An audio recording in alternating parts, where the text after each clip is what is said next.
Saudara-saudari pencinta insan Intisari Sabda Harian yang terkasih, selamat berhari Minggu. Hari ini 4 Juli 2021, Pekan Biasa ke-14. Kita akan bacakan dan renungkan Injil Markus, bab 6 ayat 1 sampai 6. Mari kita simak bacaan Injilnya.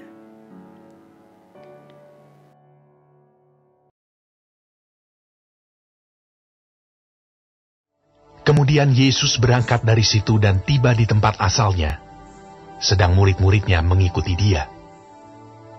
Pada hari Sabat, ia mulai mengajar di rumah ibadat, dan jemaat yang besar takjub ketika mendengar dia, dan mereka berkata, "Dari mana diperolehnya semuanya itu?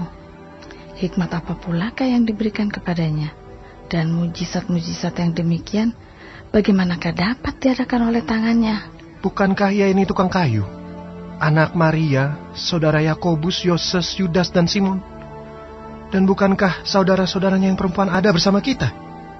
Lalu mereka kecewa dan menolak dia. Maka Yesus berkata kepada mereka, "Seorang nabi dihormati di mana-mana, kecuali di tempat asalnya sendiri, di antara kaum keluarganya dan di rumahnya." Ia tidak dapat mengadakan satu mujizat pun di sana, kecuali menyembuhkan beberapa orang sakit dengan meletakkan tangannya atas mereka.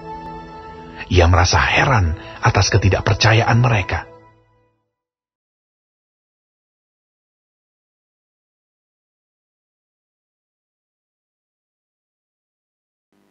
Saudara-saudari yang terkasih, Yesus selalu sadar bahwa dia berasal dari Nazaret. Dia bukan tipe pribadi kacang lupa kulit.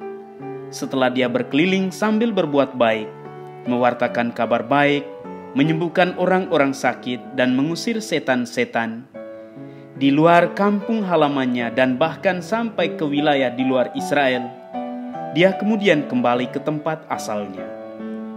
Bacaan Injil hari ini mengisahkan bagaimana Yesus kembali ke Nazaret dan mengajar di rumah ibadat pada hari Sabat bagi orang-orang seasalnya. Mereka takjub mendengarkan dia. Ketakjuban ini kemudian berujung pada pertanyaan yang meragukan semua kapasitas yang Yesus miliki, sebab mereka tahu keluarganya, anak tukang kayu, anak Maria. Mereka kecewa dan menolak dia. Saudara-saudari pencinta insan yang terkasih, Yesus ditolak di tempat asalnya oleh orang-orang sekampung halamannya. Benar, seorang nabi dihormati di mana-mana kecuali di tempat asalnya. Ini adalah pernyataan Yesus yang kecewa dengan orang-orang sekampung halamannya. Karena mereka menolak dia, maka Yesus tidak mengadakan mujizat di sana. Mereka tidak percaya kepadanya. Kalau mujizat itu berkriteriakan iman, seperti pada penyembuhan wanita yang sakit pendarahan dan anak Yairus yang kita baca pada hari-hari sebelumnya, maka sulit mujizat terjadi jika mereka tidak percaya kepadanya. Apalagi kalau mereka menolak dia. Menolak untuk percaya kepada Yesus sama dengan menolak keselamatan yang dia tawarkan.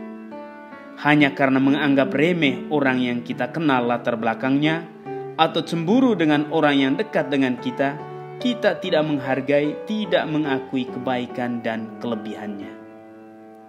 Saudara-saudari pencinta insan yang terkasih, saya tawarkan satu sentuhan pada hari Minggu ini, lewat pertanyaan-pertanyaan reflektif.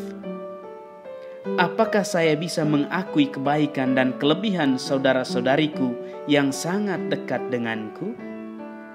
Atau saya mudah cemburu lantas merusak kebaikan orang yang dengan memviralkan satu kekurangannya yang tidak ada bandingan dengan semua kebaikan dan kelebihan yang ia miliki? Apakah kita dengan mudah menghapus kebaikan orang lain hanya karena orang itu kita remehkan dan orang itu adalah orang yang kita kenal? Tuhan memberkati.